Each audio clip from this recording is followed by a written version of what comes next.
Aí me lançaram o candidato a governador de São Paulo em final de 2015. Uhum. Eu estava em 2016 com as minhas filhas, passeando na Disney, duas meninas lindas, uma com 16 anos, a outra com 14, divertindo, presidente da Assembleia, sempre não fazendo mal a ninguém, cumprindo o meu dever de combater, mas nunca prejudicando ninguém, agindo traiçoeiramente. Tô tranquilo. Quando chega janeiro de 2016, posso olhar para lá? Pode. Numa delegacia de polícia da cidade de Bebedouro,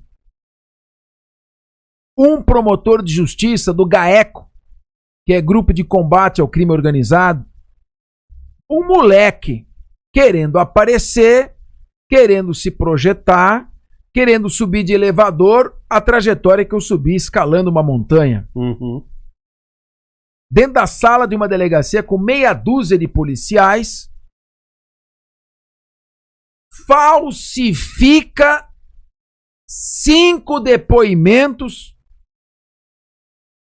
de membros de uma cooperativa que queria vender suco de laranja para o estado de São Paulo. Como é que se falsifica um depoimento?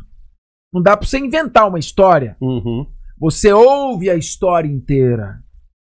Depois que você terminou o depoimento, como é computador, fica fácil. Você entra no computador e acrescenta a frase que você quiser.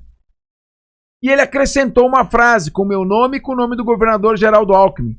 Porque o governador Alckmin era governador e eu era o presidente da Assembleia, as duas maiores autoridades do estado.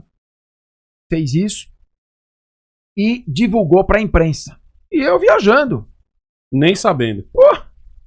Quando eu volto, aquela coisa ridícula, o Ministério Público, então, para se defender... Você volta é o dedo apontado na tua cara. Porra, uma traição, punhal nas costas, canalice, vagabundagem.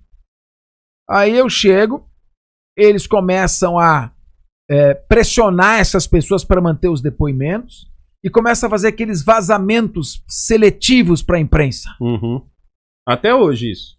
Vai vazando. Até hoje. Vaza. E a investigação é sigilosa. O seu advogado tinha acesso a tudo? Nada. Porque normalmente é assim, né? O advogado não tem acesso, mas a imprensa tem. A imprensa tem. A imprensa e que é um tem. Estado totalitário, que não respeita o cidadão. E eu vou contar, para quem está te acompanhando, antes de apontar o dedo e criticar, imaginar o seguinte: porra, e se fizesse isso comigo, meu irmão? Se fizeram com o Capês, que é procurador de justiça famoso, promotor, autor de livro, e era presidente da Assembleia, que sabe se defender? Imagine comigo. É bom vocês saberem como é que as coisas acontecem. Eu era presidente da Assembleia, falei, negão, puta, isso aí sigilosamente, os caras podem montar o que eles quiserem. Uhum. Eu não tenho controle de nada. E aí, muitos deputados da oposição chegaram pra mim e falaram, Capês, porra, a gente sabe que você é inocente, mas a pressão tá grande. Daqui a pouco nós vamos ficar com fama de... Passador de pano. E como é que chama aquele cara que é... Cúmplice. Não, no sindicato, que é o cara que é...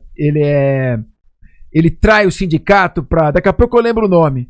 Bom, eu falei, vamos ficar de traíra. Porra. Falei, então vou fazer o seguinte, só tem uma maneira de eu me defender.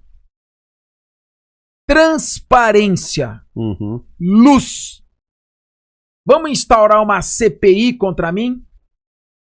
Você pediu uma CPI contra você? Eu. Puta, mas vai dar imprensa, não sei o quê, vai dar mais escândalo ainda. Por que você não se afasta da presidência? Falei, não fiz nada de errado. Vamos pra cima. Como é que se instaura uma CPI? Pelo regimento interno da Assembleia Legislativa do Estado de São Paulo, eu era deputado estadual. Uhum. Só podem funcionar simultaneamente 5 CPIs. Não pode ter 6. A menos que haja unanimidade. Eu já reuni todos os líderes e falei, vocês vão instalar uma CPI contra mim e eu não quero ninguém votando contra. Votamos a favor, instaurou a 6ª CPI. Entreguei para o partido de oposição, falei, faça o que vocês acharem que tem que fazer. Bicho. Quem faria isso? Ninguém. Começou os primeiros depoimentos. a casa foi caindo dos meus acusadores. Uhum. Eu não falei isso. Me obrigaram a assinar. Me obrigaram a assinar. Me obrigaram a assinar. Me obrigaram a assinar. Aí um deles falou, não só me obrigaram a assinar, eu tenho a gravação.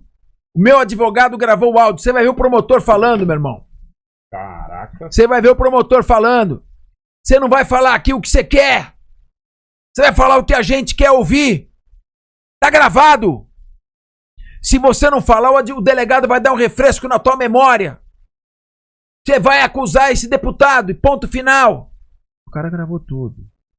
Casa caiu.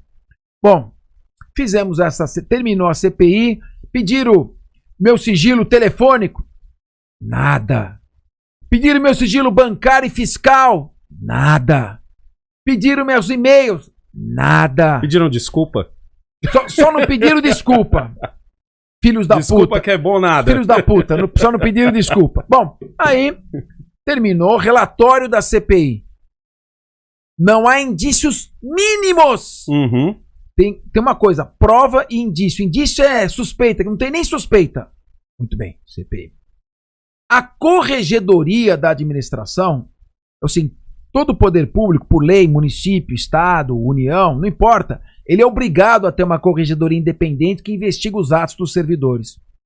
A corregedoria da administração do estado de São Paulo, que era um procurador de justiça, que era o presidente, investigou a fundo.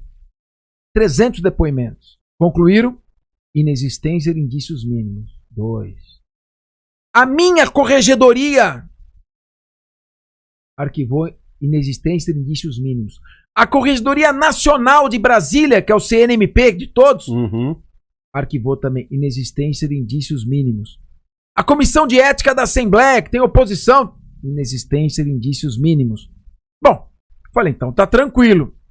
O procurador-geral, que era o chefe do Ministério Público, aqui de São Paulo, cada estado tem o seu Ministério Público. São os Ministérios Públicos estaduais. E a União tem o chefe do Ministério Público Federal. Uhum. O chefe do Ministério Público Estadual, como eu tenho foro privilegiado, eu tinha que ser processado perante o Tribunal de Justiça, que é o órgão especial, que são 25 desembargadores.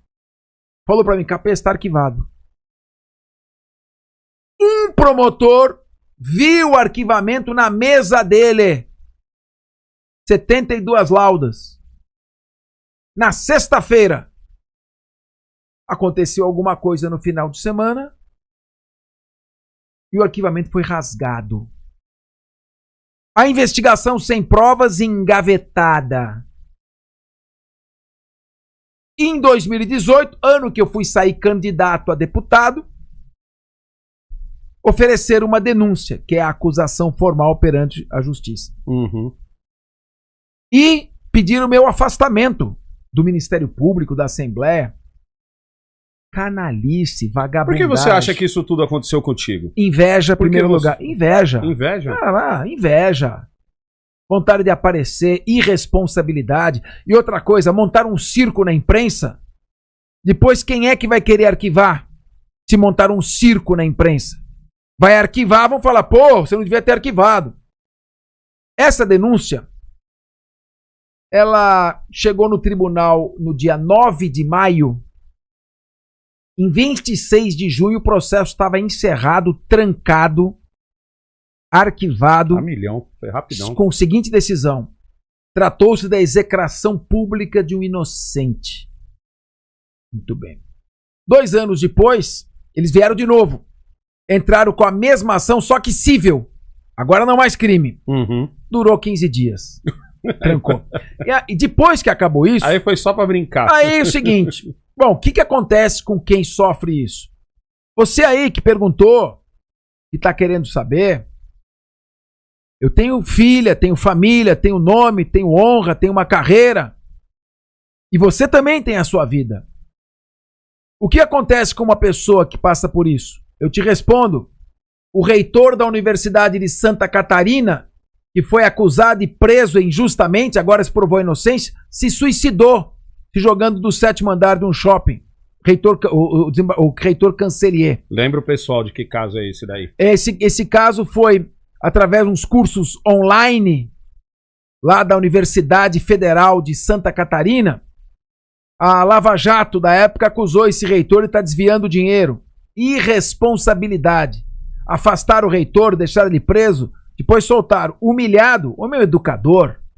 Ele foi no shopping, pulou do 7º andar de cabeça e se matou. E agora, semana passada, Tribunal de Contas da União e o Superior Tribunal de Justiça absolveram ele. Disseram que não tinha nenhum elemento contra ele. Então, imagine só, agora o seguinte, eu tranquei tudo isso. O que poderia acontecer comigo? Ficar com depressão, deprimido, me recolher e nunca mais aparecer. Uhum. Primeiro, eu movi um processo contra o promotor. Eu acho que quem Foi fez pra cima do promotor. O Conselho Nacional do Ministério Público e a Corregedoria Nacional do Ministério Público são 15 membros do país inteiro. Por unanimidade, 15-0, mandaram abrir um processo contra ele. Dirigiu-se à delegacia de polícia pré-determinado a fabricar versão falsa, capaz de incriminar falsamente o procurador de justiça Fernando Capês. Nessa época a internet não estava tão forte quanto hoje. Como que você acha que seria se tivesse com a força de hoje? Para difamar e falar mal, meu amigo, a fila é grande. Uhum. Vai daqui até o Oiapoque. Para falar bem, não vai daqui até a porta de entrada do seu podcast. As pessoas gostam de jogar pedra e atacar, é gostoso. O nosso amigo Thiago Pavinato que fala Schadenfreude, o prazer que a pessoa sente com a desgraça alheia. Uhum. Mas eu fui pra cima do promotor. E sabe o que o promotor falou na sua defesa? Porra, irmão, negão, você me acusa. Eu tinha processo por acusação falsa. Na sua defesa você vai dizer o quê? Não, minha acusação não é falsa. Uhum. Sabe o que ele falou? Não, já prescreveu. Isso aí deixa pra lá. Deixa pra lá. Aí então eu virei presidente do PROCON, quando você me conheceu, com toda essa história antes. Virei presidente do PROCON de São Paulo. Tomei tantas medidas saneadoras do patrimônio do PROCON que em plena pandemia o PROCON fez um cheque de 450 milhões de reais para o governador João Dória enfrentar a pandemia, com o que eu economizei. Fomos para cima, não tinha Covid, não tinha nada, tava na rua direto, na periferia do supermercado. A dona de casa entrava com 30 reais antes, ela comprava um saco de 5 quilos de arroz, um saco de feijão, comprava óleo, comprava uma mistura, comprava ovo com 30 reais. Depois, com a inflação, a pandemia, pulou para 25 reais um saco de 5 quilos de arroz do tio João, que era o melhor, mas tinha arroz de ser 16 reais também. Ah, você não pode fazer, não tem tabelamento no país. Tá certo, o pessoal morre de fome? Foi pra cima. Ficou tão importante o PROCON que virou Secretaria de Defesa do Consumidor. Uhum.